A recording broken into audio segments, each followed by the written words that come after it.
La vie, ce grand mystère, souvent comparé à un jeu, un enchevêtrement de décisions et de conséquences où chaque mouvement semble être une pièce du puzzle du destin.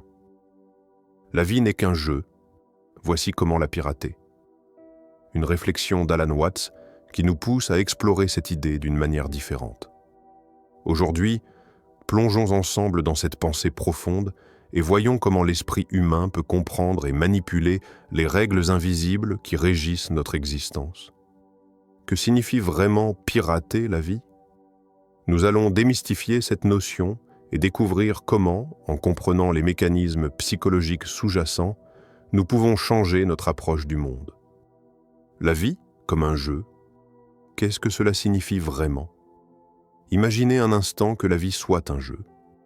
Un jeu dont les règles semblent arbitraires, où parfois nous perdons sans comprendre pourquoi, et d'autres fois nous gagnons sans trop savoir comment.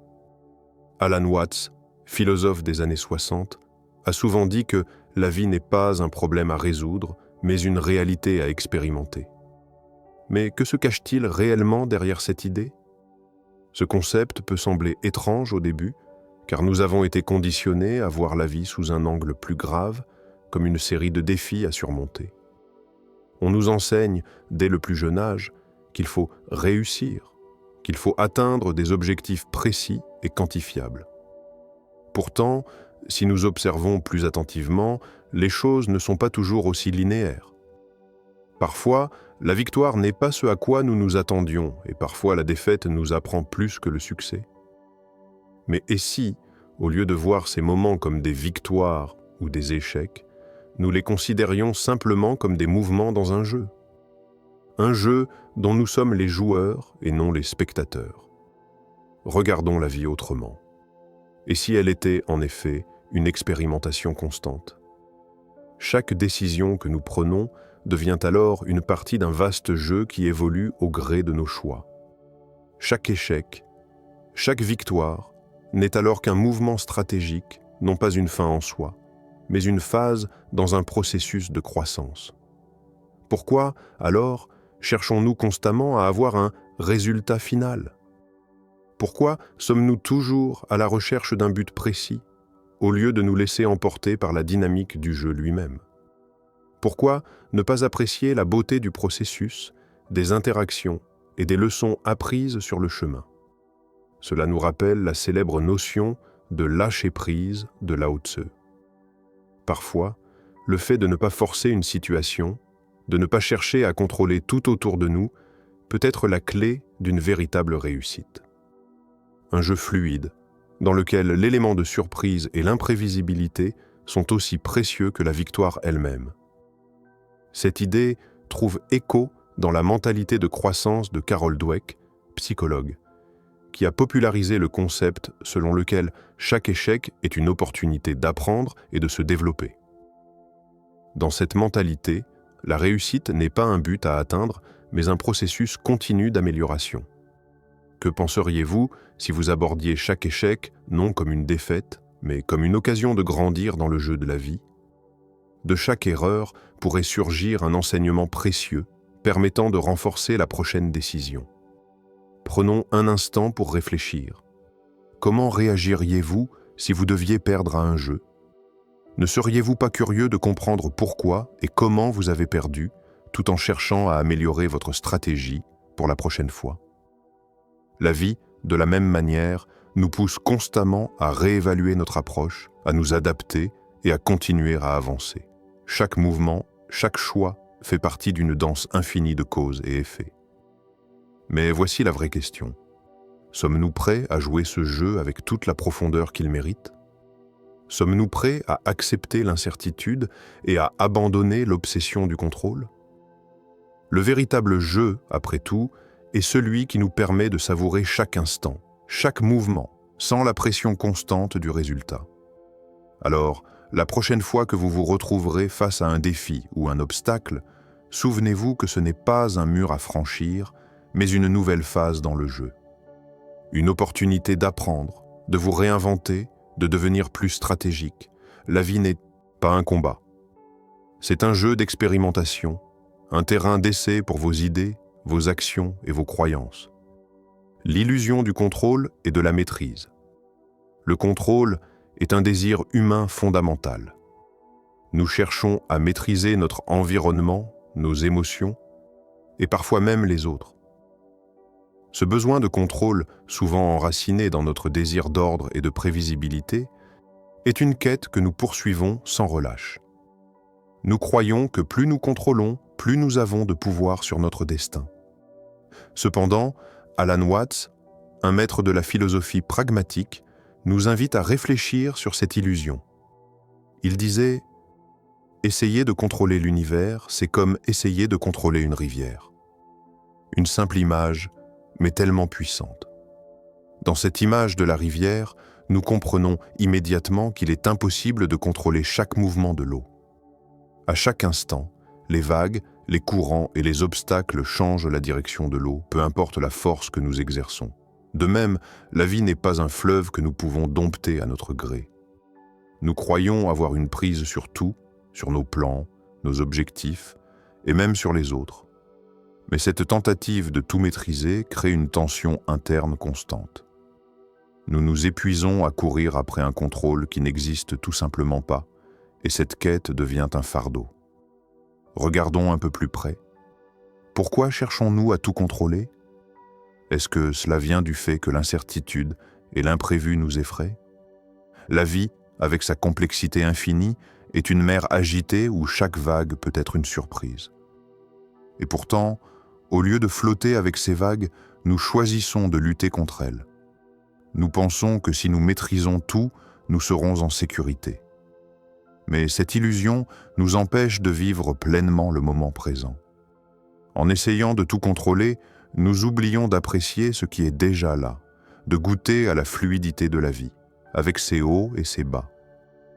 Accepter cette perte de contrôle, c'est un acte de sagesse. Cela ne signifie pas l'inaction, mais plutôt l'action consciente, alignée avec la réalité. C'est reconnaître que certaines choses échappent à notre emprise, et que c'est précisément dans cette acceptation que réside la paix intérieure.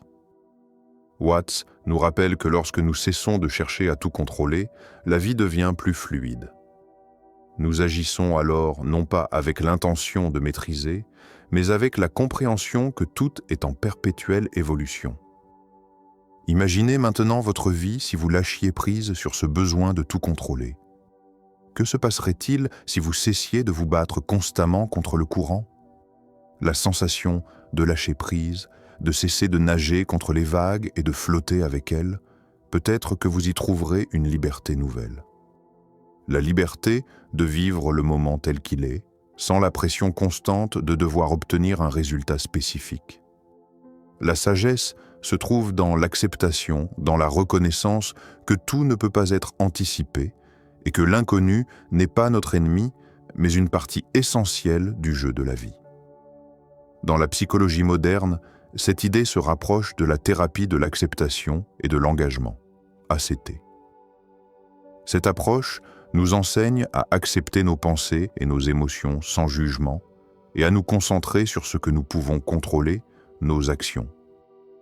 Cela ne signifie pas renoncer à nos objectifs ou à nos désirs, mais plutôt apprendre à vivre avec ce qui échappe à notre contrôle. Comment votre vie changerait-elle si vous vous concentriez uniquement sur ce qui est à portée de main, tout en acceptant avec calme ce que vous ne pouvez pas maîtriser? Le vrai défi ne réside pas dans la conquête du contrôle absolu, mais dans l'acceptation de l'imprévisible et du changement constant. Dans cette acceptation, nous trouvons une forme de liberté qui nous permet de naviguer à travers la vie avec moins de résistance et plus de fluidité. Le contrôle, loin de nous donner plus de sécurité, nous éloigne de l'expérience authentique de la vie. La question à se poser est donc la suivante. Et si la véritable liberté résidait non pas dans le contrôle, mais dans l'acceptation de l'incertitude? Le pouvoir de l'instant présent. Le seul moment qui compte, nous passons une grande partie de notre vie à courir après des objectifs, à anticiper ce qui va se passer demain, à regretter ce qui s'est passé hier. Cette obsession de l'avenir et du passé est devenue une partie intégrante de notre quotidien. Mais comme le disait Eckhart Tolle, le présent est le seul moment qui existe. C'est dans ce simple constat que réside l'un des plus grands enseignements de la psychologie et de la philosophie. Tout ce qui est réel, tout ce que nous pouvons influencer, se trouve dans cet instant même. Alors, pourquoi sommes-nous si souvent happés par des pensées qui nous entraînent loin de ce qui est réellement important? La libération par la déconnexion. Le véritable piratage, selon Alan Watts, n'est pas dans la capacité à contrôler chaque aspect de notre vie, mais dans l'acceptation de notre déconnexion avec le système. Ce système, qu'il soit social, économique ou même psychologique, façonne notre existence selon des règles et des attentes qui ne sont souvent pas les nôtres. Mais Watts nous invite à repenser cette dynamique. Et si le vrai pouvoir résidait dans le fait de se déconnecter de ce système et de retrouver notre autonomie intérieure? Ce n'est qu'en détachant notre esprit des attentes extérieures et en nous détournant des pressions sociales que nous pouvons véritablement goûter à la liberté. La quête du succès, par exemple, est souvent perçue comme l'objectif ultime de notre existence. Mais que se passe-t-il lorsque nous réalisons que cette recherche incessante est, en réalité, un piège qui nous emprisonne? Nous sommes constamment incités à comparer nos vies à celles des autres, à chercher toujours plus, à être toujours plus performants. Mais et si cette course vers un idéal que la société nous impose n'était qu'une illusion? La vraie libération, selon Watts, vient du moment où nous acceptons que nous ne devons pas répondre à des attentes extérieures pour avoir de la valeur. Il nous encourage à voir le monde sous un autre angle, à comprendre que nous ne sommes pas des spectateurs passifs de ce jeu qu'est la vie, mais des participants actifs. Nous faisons partie de tout ce qui nous entoure, et en nous détachant de ce qui nous est imposé, nous retrouvons la possibilité d'expérimenter le monde avec une perspective nouvelle, authentique et libre. Mais comment cette déconnexion se manifeste-t-elle dans notre quotidien? Comment peut-on se détacher sans se perdre dans la vie moderne, où tout va à 100 à l'heure et où chaque instant semble régi par des impératifs sociaux, professionnels, familiaux? C'est ici que se trouve le paradoxe. Le monde extérieur peut sembler accablant, exigeant et rapide, mais la véritable transformation ne vient pas de l'extérieur. Elle vient de l'intérieur. Il s'agit d'un choix quotidien, celui de ralentir, de savourer les petites choses, de trouver la paix dans l'incertitude, d'accepter que nous ne pouvons pas tout maîtriser. En d'autres termes, il s'agit de prendre un moment pour vivre pleinement le présent, sans être esclave des attentes futures. Posez-vous cette question. Et si la recherche incessante du succès était le piège qui nous empêche de voir ce qui est réellement important? Et si nous arrêtions de courir après des objectifs externes pour simplement apprécier le voyage, avec toutes ses imperfections et ses moments d'incertitude? Les grands penseurs, qu'ils soient anciens ou modernes, ont tous insisté sur la nécessité de se détacher des attentes extérieures. Socrate, par exemple, parlait de la connaissance de soi comme de la véritable liberté. La transformation psychologique ne peut venir que d'un espace intérieur, un espace où nous acceptons l'inconnu, où nous lâchons prise et nous permettons à notre esprit de se libérer de l'angoisse du contrôle. La vraie sagesse réside dans la capacité à vivre pleinement, à accepter que nous n'avons pas toutes les réponses et que cela fait partie du jeu. La déconnexion, loin d'être un acte de fuite, est en réalité un acte de pouvoir. Un pouvoir qui vient de la prise de conscience que nous sommes, à chaque instant, libres de choisir comment réagir aux circonstances. Et cette liberté intérieure est, finalement, le plus grand piratage que nous puissions accomplir. L'art de jouer avec les règles, ce que nous appelons la réalité, est souvent une construction mentale. Alan Watts. Alan Watts nous invite à repenser ce que nous appelons réalité. Il nous dit que cette réalité que nous expérimentons au quotidien n'est pas une vérité objective et universelle, mais une simple construction mentale. Ce que nous considérons comme la réalité, les règles de ce que nous appelons le monde, sont en réalité une série de filtres que nous imposons à notre perception. Mais si ces filtres n'étaient que des interprétations de notre esprit, des conventions que nous avons acceptées sans jamais vraiment les questionner?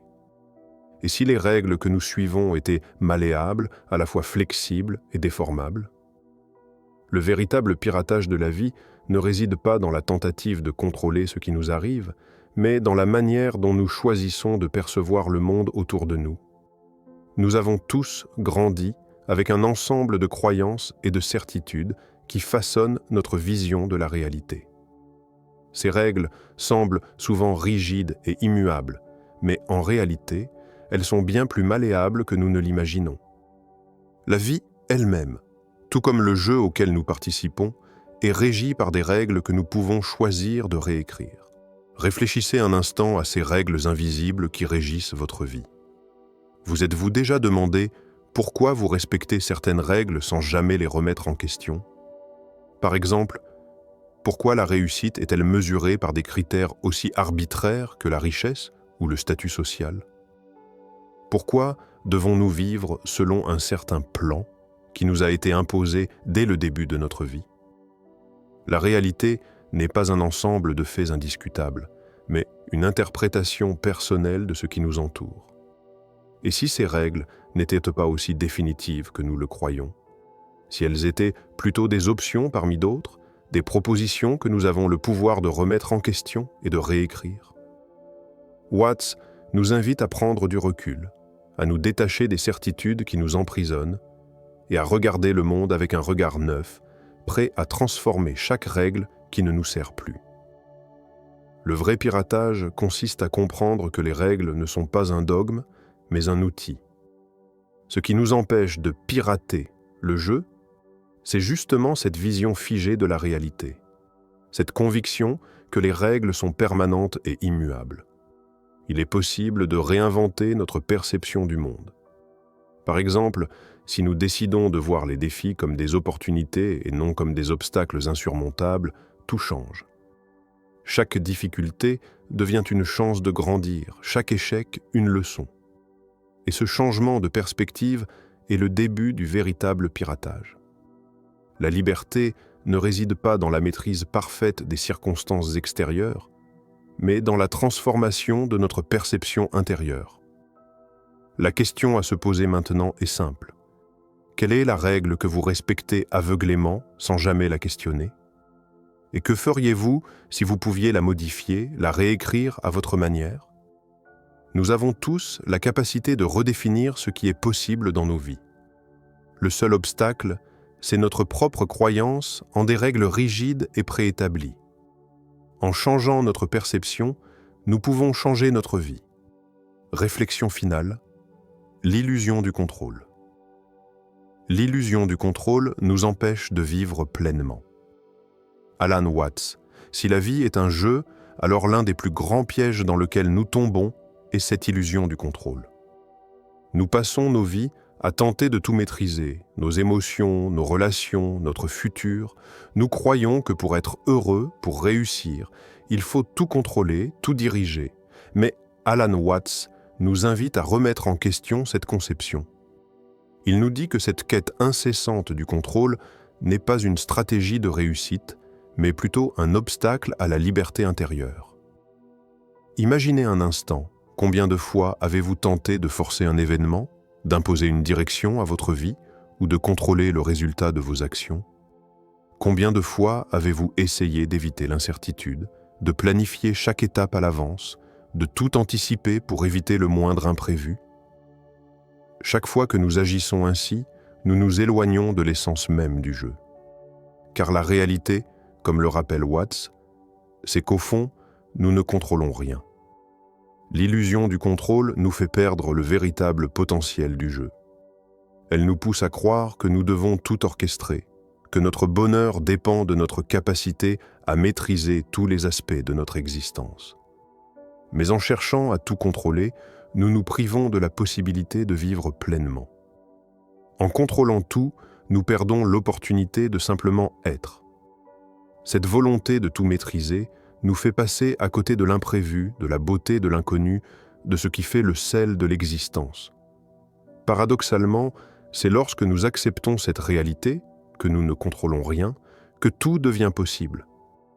En abandonnant l'illusion du contrôle, nous nous permettons de vivre dans un état d'ouverture, de fluidité, d'adaptabilité.